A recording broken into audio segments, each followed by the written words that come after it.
மிகவும் எரிச்சல் உண்டாகி அவன் முகநாடி எப்படிப்பட்டதான்? சிலருடைய முகத்தை பார்த்தாலே புரிஞ்சிடும் அவங்க என்ன மைண்ட் செட்ல இருக்கிறாங்க. அகத்தின் அழகு முகத்துல தெரியும். சிலர் சிரிச்சுக்கிட்டே பேசும்போதே தெரியும், அந்த சிரிப்பிலே தெரியும் இவங்க எப்படி பேசுறாங்க அப்படின்னு. நல்ல கவனிங்க, ஆழமான கர்த்தருடைய வார்த்தை உங்களுக்கு சொல்லி கொண்டிருக்கிறேன். ஒருவேளை நான் இப்படி நினைக்கிறேன், ஒருவேளை அங்க ஆபேல் இல்ல, காயின் மட்டும்தான் வந்து பலி செலுத்துறான்னு வச்சுக்கோங்களேன். காயினுடைய பலியை கர்த்தர் அங்கீகரிக்கவில்லை.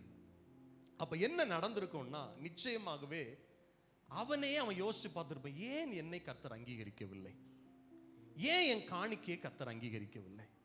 அவன் யோசிச்சிருப்பான், நான் என்ன தவறு செய்தேன், அப்ப நான் என்ன செய்யணும். அம்மா அப்பாட்ட போயிருப்பான், ஏன் அம்மா, ஏன் அப்பா என் பலியை கர்த்தர் அங்கீகரிக்கல. திரும்ப அவங்களுக்கு போதிச்சிருப்பாங்க, அப்பா நீ ஆண்டவருடைய சமூகத்தில் போனேன்னா அங்க முதல்ல உனக்காக ஒரு பலி செலுத்தணும், அதன் பிறகு உன் காணிக்கையை கொடுத்தேன்னா ஆண்டவர் அங்கீகரிப்பார், போதித்திருப்பார்கள். ஆனா இங்க நடந்தது என்னன்னா, கூட ஆபேல் இருக்கிறதுனால இவன் ஆபேலோடு தன்னை ஒப்பிட்டு பார்க்கிறான். என் செய்தியுடைய சாராம்சமே அதுதான், மற்றவர்களோடு உங்களை ஒப்பிட்டு பாராதிருங்கள். இவன் என்ன செஞ்சிருக்கணும்னா, இவன் தன்னைத்தானே நிதானித்து அறிந்திருக்க வேண்டும், தன்னைத்தானே சோதித்து அறிந்திருக்க வேண்டும். ஆபேலுடைய காணிக்கை ஆண்டவர் அங்கீகரிச்சிட்டாரே அப்படின்னு அவனிடத்தில் எரிச்சலா இருந்ததை விட்டு ஏன் என்னை அங்கீகரிக்கவில்லை, நான் என்ன தவறு செய்தேன், நான் என்ன செய்திருக்க வேண்டும் என்று சொல்லி அவனை நிதானித்திருக்க வேண்டும். இவன் என்ன செஞ்சிட்டான், ஆபேல பார்த்துட்டான். எனக்கு அன்பான கர்த்தருடைய பிள்ளைகளே, ஒருபோதும் ஒரு நாளும் மற்றவர்களை பாராதிருங்கள். வேதம் திரும்ப திரும்ப நமக்கு போதிக்கிறது ஒண்ணுன்னா, நம்மை நாமே நிதானித்து, ஏன் இந்த குழப்பம், ஏன் இந்த பிரச்சனை, ஏன் இன்னும் என் ஜெபம் கேட்கப்படல, ஏன் என் காணிக்கை கர்த்தரால் அங்கீகரிக்கப்படல, ஏன் என்னை கர்த்தர் அங்கீகரிக்கல, நான் கேட்கணும், நாம நமக்குள்ள கேட்கணும். மற்றவர்களோடு ஒப்பிட்டு பார்த்தால் அதனுடைய விளைவு இங்கே எழுதப்பட்டிருக்கிறது. அப்பொழுது கர்த்தர் காயினை நோக்கி, உனக்கு ஏன் எரிச்சல் உண்டாயிற்று? நீ மற்றவர்களோடு உங்களை கம்பேர் பண்ணி பார்த்தீங்கன்னா உங்களுக்குள்ள வருகிற சுபாவம் என்னன்னா எரிச்சல். உங்களுக்குள்ள அந்த சுபாவம் இருக்கா அப்படின்னா அதனுடைய பேஸ் எங்க இருந்தோம்னா, யாரோ ஒருத்தருக்கு மேல நீங்க எரிச்சலா இருக்கிறீங்கன்னா அவங்கள உங்களோடு நீங்க ஒப்பிட்டு பார்த்துட்டீங்க. உங்க தவற உணராம, உங்க பிரச்சனையை உணராம நீங்க மற்றவர்களை பார்த்து கொண்டே இருக்கிறீர்கள். உங்க பிரச்சனைக்கு தீர்வு மற்றவர்கள் மூலமாய் வராது, உங்க பிரச்சனையுடைய தீர்வு நீங்கள் எடுக்கிற தீர்வுகள், தீர்மானங்கள் மூலமா தான் வரும்.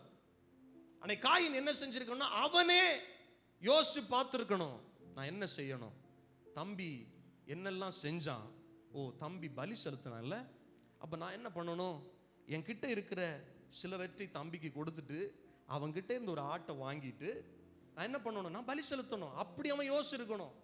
இவன் அவனோடு ஒப்பிட்டு பார்த்து அவனுடைய முகநாடி வேறுபட்டு எரிச்சல் உண்டாயினது. ஆண்டவர் என்ன தெரியுமா சொல்றாரு, காயினே, நான் எப்பவுமே பாரபட்சம் பார்க்கிறவன் அல்ல, உன் தாய் தகப்பன் கூட பாரபட்சம் பார்க்கலாம். நீ ஒருவேளை நம்மள சில பேருக்கு என்ன தெரியுமா யோசனை, அவனை மட்டும் ஆண்டவர் ஆசீர்வதிக்கிறார், அவனை மட்டும் கர்த்தர் உயர்த்தி வச்சிருக்கிறார். ஆண்டவர் அவனை மட்டும் இவனை மட்டும்னு முகத்தாட்சண்யம் செய்கிறவர் அல்ல. எத்தனை பேர் இதை நம்புறீங்க? நாம் ஆராதிக்கிற இயேசு யாரையும் பாரபட்சம் பார்க்க, அவன் கருப்பு வெள்ளை சிவப்பு, அந்த ஆளு இந்த ஆளு, இப்படிப்பட்டவர் அப்படிப்பட்டவர், அந்த குடும்பம் இந்த குடும்பம், இந்த பின்னணி அந்த பின்னணி, இந்த வேலை அந்த வேலை, இவ்வளவு சம்பாதிக்கிறோம் அவ்வளவு பார்க்கிறதே கிடையாது. நொறுங்குண்ட இருதயத்தை உண்மையாய் கர்த்தரை யார் தேடுவாங்களோ அவங்கள கர்த்தர் பார்க்கிறார். ஆமென். விதவையுடைய காணிக்கை கர்த்தர் எப்படி சொல்றாருன்னா, மற்றவர்கள் எல்லாரும் தங்களுக்கு உண்டாயிருந்த பரிபூரணத்தினால அதுல இருந்து எடுத்து போட்டாங்க. ஆனா இவள் மற்றவருடைய பார்வையில கொஞ்சம் தான், அவளோ தன்னுடைய தரித்திரத்தில் இருந்து, அதான் நான் முதல்ல போதிச்சுட்டு வரேன், அவளுடைய வறுமையில் இருந்து கொடுக்கிறா. நம்ம மைண்ட் செட் எல்லாம் எனக்கு சேஞ்ச் ஆகணும். நம்ம எப்படி கர்த்தருக்கு கொடுக்கணும்னா, எனக்கு இவ்வளவு வந்தா கொடுப்பேன் அப்படிங்கிறது இல்ல, எனக்கு இப்ப இருக்கிறதுல கர்த்தருக்கு கொடுப்பேன், இருக்கிறதுல கர்த்தருக்கு கொடுப்பேன். திரும்ப சொல்றேன் ஒரு வார்த்தைய, ஒண்ணுமே இல்ல பிரதர், கடன் வாங்கி கொடுத்துடலாமா, நிச்சயமா அந்த காணிக்கை அங்கீகரிக்கப்படாது. ஒருத்தரும் கடன் வாங்கி காணிக்கப்பட்டியிலையோ சர்ச்சுக்குன்னோ ஒரு காரியமும் செய்து விடக்கூடாது. அந்த தவறை ஒருபோதும் செஞ்சிடக்கூடாது. கர்த்தர் அதை கேட்கறதில்ல. உனக்கிட்ட இருக்கிறது தான் கர்த்தர் கேட்கிறார். உங்களிடத்தில் என்ன இருக்குதுன்னு தான் கர்த்தர் கேட்கிறார். 5 அப்பம் 2 மீனா அது போதும். அதுல என்ன பெஸ்டா கொடுக்க முடியும் கொடுங்க. அந்த விதவை தனக்குண்டான எல்லாவற்றையும் போட்டான்னா அவளுக்கு வேற இல்லை. அந்த காசை 2ஆ பிரிக்கவும் முடியாது. ஏன்னா அதுதான் இருக்கிறதுலே கம்மி காசு. இதுல பாதியும் போட முடியாது, அவ்வளவுதான் இருக்கு. ஆனா தேவ சமூகத்துல நான் வரும்போது என் வெறுங்கையா வரமாட்டேன், இவ்வளவாது இருக்கே. கொஞ்சம் யோசிச்சு பாருங்க, எத்தனை நூற்றாண்டுகள் தாண்டியும் அவ பேர் பைபிள்ல எழுதப்படல, ஆனா அவளை குறித்து இன்னைக்கு பிரசங்கம் இருக்கு, சபையில போதிக்கப்படுது. நான் விசுவாசிக்கிறேன் இன்றைக்கும் அவளுடைய சந்ததி இந்த பூமியில் இருப்பாங்கன்னா ஏதோ ஒரு மூலையில அவங்க மல்டி பிசினஸ் பண்ணிட்டு ஏதோ ஒரு பெரிய கோடீஸ்வரர்களாகத்தான் இருக்க வாய்ப்புகள் அதிகம். ஏன்னா ஆண்டவர் காணிக்கைகளை அங்கீகரிச்சா அவர் சும்மா இருக்க மாட்டார். பைபிள் சொல்லுகிறபடி வானத்தின் பலகணிகளை திறந்து இடங்கொள்ளாமல் போகும் மட்டும் நம்மை ஆசீர்வதிக்கிறவர். எத்தனை பேர் ஆமேன் சொல்லுவீர்கள்? அல்லேலூயா. ஆனா காயினை பாருங்க, கம்பேர் பண்ணிட்டு என்ன செஞ்சிடறான். ஆண்டவர் சொல்றார், நீ நன்மை செய்தால் மேன்மை இல்லையோ? நான் முகத்தாட்சணியம் பார்க்கல, நீ நன்மை செஞ்சிருந்தேன்னா உனக்கு நிச்சயமா மேன்மை வந்திருக்கும். நீ நன்மை செய்யாதிருந்தால் பாவம் வாசற்படியில் படுத்திருக்கும், அவன் ஆசை உன்னை பற்றி இருக்கும், நீ அவனை ஆண்டு கொள்ளுவாய் என்றார். 8வது வசனம் பாருங்க. ஆண்டவர் பேசினது பிறகு கூட இவன் உணர்வடையல, அவன் செஞ்ச தப்ப உணரல. நீ எரிச்சலா இருக்காதப்பா, நீ நன்மை செஞ்சு பாரு, உனக்கு மேன்மை உண்டாகும். நீ பாவம் செஞ்சேன், அது வாசற்படியில், தீமை செஞ்சா வாசற்படியில் அது பாவம் படுத்திருக்குமே. அறிவுரை சொன்ன பிறகு கூட, அதை கேட்டும் கூட இவன் யாரை பார்க்கிறான்? ஆண்டவரை பார்க்காம சகோதரனே பார்க்கிறான். பைபிள் சொல்லுது, காயின் தன் சகோதரனாகி ஆபேலோடே பேசின, வாப்பா தம்பி எப்படி இருக்கிற, நல்லா இருக்கிறியா? வஞ்சகமாய் பேசினான். அவர்கள் வயல்வெளியில் இருக்கும் சமயத்தில் காயின் தன் சகோதரனாகி ஆபேலுக்கு விரோதமாய் எழும்பினா. பார்த்துங்க, இன்னொருவரோடு நம்ம அவருடைய உயர்வையோ அவருடைய ஏதோ ஒரு காரியத்தை ஒப்பிட்டா என்ன வந்துருது? விரோதம் வந்துருது. சொந்த சகோதரன், முதல்ல இந்த பூமியில பிறந்த சகோதரர்கள், முதல் குடும்பத்தில் பிறந்த சகோதரர்கள். பிசாசுடைய வஞ்சனையை பார்த்தீங்களா? மற்றவர்களோடு நம்மை ஒப்பிட வைக்கிறது பிசாசுடைய தந்திரம். மற்றவர்களை விரோதிக்க வைப்பது, மற்றவர்கள் மேல எரிச்சல் பட வைக்கிறது, மற்றவர்களை அவதூறாக பேசுவது, இதெல்லாம் பிசாசுடைய தந்திரம். வயல்வெளியில் இருக்கும் காயின் தன் சகோதரன் ஆபேலுக்கு விரோதமாக எழும்பி என்ன பண்ணிட்டான்? அவனை கொலை செய்தான். எங்க வரைக்கும் கொண்டு போயிருச்சு பாருங்களேன். மற்றவர்களை கவனிப்பது, மற்றவர்களை பார்த்து கொண்டே இருப்பது. சிலர் வாழ்க்கையிலலாம் பார்த்தீங்கன்னா வாயை திறந்தா அவங்கள பற்றி பேச மாட்டாங்க, ஊரை பற்றி தான் பேசுவாங்க. அவன் சரியில்லை, இவன் சரியில்லை, இவன் சரியில்லை, நீ சரியா, நான் சரியா, அதை பார்க்கறது இல்லை. அவன் சரியில்லை, இவன் சரியில்லை, அப்படி சரியில்லை, இப்படி சரியில்லை, அவங்களால தான், இவங்களால தான். நான் திரும்ப திரும்ப சொல்றேன், நம்மை நாமே நிதானித்து அறிந்தால் நாம் நியாயம் தீர்க்கப்படும். காயின் செய்த தவறு அதுதான். தேவன் வந்து பேசினதற்கு பிறகு கூட இன்னைக்கு பலருடைய வாழ்க்கையில ஆலயத்தில் கர்த்தருடைய வார்த்தைகள் போதிக்கப்பட்ட பிறகும், உணர்த்தப்பட்ட பிறகும் மற்றவர்களே குறை சொல்லிக் கொண்டிருப்பது. மற்றவர்களோடு தங்களை ஒப்பிட்ட எவரும் நிம்மதியாக வாழவே முடியாது, நிம்மதியாக வாழவே முடியாது. பைபிள் என்ன சொல்லுது?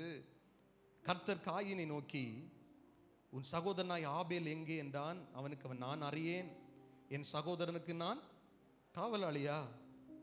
ஆண்டவர்கிட்ட, எனக்கு தெரியாது ஆண்டவரே அப்படி சொல்றான். அதற்கு ஒரு, என்ன செய்தாய்? உன் சகோதரனுடைய இரத்தத்தின் சத்தம் பூமியிலிருந்து என்னை நோக்கி கூப்பிடுகிறது. நான் ஒரு பாவம் செய்யல ஆண்டவரே, நான் உமக்கு உண்மையாய் பலி செலுத்தினேன். என் சகோதரன் என் மேல் எரிச்சலாகி கோபமடைந்து எனக்கு விரோதமாய் எழும்பி என்னை கொலை செய்து விட்டான். அவனுக்கு நியாயம் செய்ய மாட்டீரோ? என் வாழ்க்கையில் ஒரு நீதி செய்ய மாட்டீரோ என்று ஆபேலுடைய இரத்தம் என்ன பண்ணுது? ஏன்னா பைபிள் என்ன சொல்லுது? நம்ம மாம்சத்துடைய உயிர் எதுல இருக்கு? இரத்தத்தில் இருக்கிறது. அந்த இரத்தம் சிந்துதல் இல்லாமல் பாவம் மன்னிப்பு இல்லை. ஏன்னா மாம்சத்துடைய உயிரே இரத்தத்துல தான் இருக்குன்னா அந்த இரத்தத்தின் மூலமாகத்தான் பாவ மன்னிப்பு இருக்கு. அந்த அந்த பலியை செலுத்த தவறிய காயின் ஆபேலை கொலை செய்கிறான். வேதம் ஆபேலை காயினை குறித்து என்ன தெரியுமா சொல்லுது? பைபிள் சொல்லுது, 1 யோவான் 3:12 சொல்லுது, பொல்லாங்கனால் உண்டாயிருந்து. யாரால் உண்டாயிருந்து? பொல்லாங்கன், பிசாசினால் உண்டாயிருந்து. தன் சகோதரனை கொலை செய்த காயினை போல இருக்க வேண்டாம். அவன் எது நிமித்தம் அவனை கொலை செய்தான்? வேதம் கேள்வி கேட்குது, ஏன் அவனை கொலை செஞ்சான்? அதுக்கு பதிலும் சொல்லுது, தன் கிரியைகள் பொல்லாதவைகளும் தன் சகோதரனுடைய கிரியைகள் நீதி உள்ளவைகளுமா இருந்ததினால் தானே. ஏன் கொலை செஞ்சான்னா, அவன் செய்கைகள் பொல்லாதவைகள், ஆனா அவன் சகோதரன் நீதியை செஞ்சான், நல்லா வாழ்ந்தான். இன்னைக்கு பாருங்க, நிறைய பேர் நீதி செய்கிறவர்களை பகைக்கிறாங்க. அவர்கள் செய்கிற பொல்லாங்க உணராம பைபிள் காயினுக்கு என்ன டெஃபினிஷன் கொடுக்குதுன்னா, அவன் பொல்லாங்கினால் உருவானவன். ஏன்னா பிசாசை குறித்து எழுதப்படும் போது அவன் மனுஷ கொலை பாதகன் என்று எழுதப்பட்டிருக்கிறது. அப்ப இன்னொரு உயிரை கொலை பண்ற எவனோ பிசாசினால் உண்டாயிருக்கிறான். அந்த கொலை செய்யறதுக்கு முன்னால அவன் எதுக்கெல்லாம் இடம் கொடுக்கிறான்னா, காயின் சகோதரனோடு தன்னை ஒப்பிட்டு, அவன் மேன்மையா இருக்கிறானே, எனக்கு அந்த மேன்மை இல்லையே, அவனை கர்த்தர் அங்கீகரித்தாரே, என்னை கர்த்தர் அங்கீகரிக்கவில்லையே என்று ஒப்பிட்டு பார்த்ததன் மூலமாகத்தான் இந்த காரியம் சம்பவித்தது. இந்த சத்தத்தை கேட்கிற அன்பான ஆண்டுடைய பிள்ளைகளே, நான் இன்னைக்கு ஆண்டுடைய சமூகத்தில் காணிக்கைகளை கொண்டு வருகிறதை குறித்து உங்களுக்கு சொன்னேன். வேதம் சொல்லுகிறது, தன்னுடைய சகோதரனிடத்தில் பகையா இருக்கிற எந்த ஒரு மனுஷனுடைய காணிக்கை அங்கீகரிக்கப்படாது. நல்ல கவனிங்க, என் சகோதரனை என் சகோதரியை பகைச்சிட்டு நான் சர்ச்சில் காணிக்கை கொண்டு வருவேன்னா 100% அந்த காணிக்கையை கர்த்தர் அங்கீகரிக்க மாட்டார். இயேசு சொன்ன வார்த்தையை நான் உங்களுக்கு போதிக்கிறேன். உன் சகோதரன் பேர்ல யாதொரு குறை இருந்தா முதல்ல போய் நீ அவனிடத்துல ஒப்புரவாகு. நீ அவனுக்கிட்ட விரோதமா இருந்துட்டு அவனை பகைச்சிட்டு நீ ஒப்புரவான பிறகு பின்பு உன் காணிக்கையை வந்து செலுத்து. நான் சொல்றது எத்தனை பேருக்கு புரியுது? இவ்வளவு இருக்கா பிரதர்?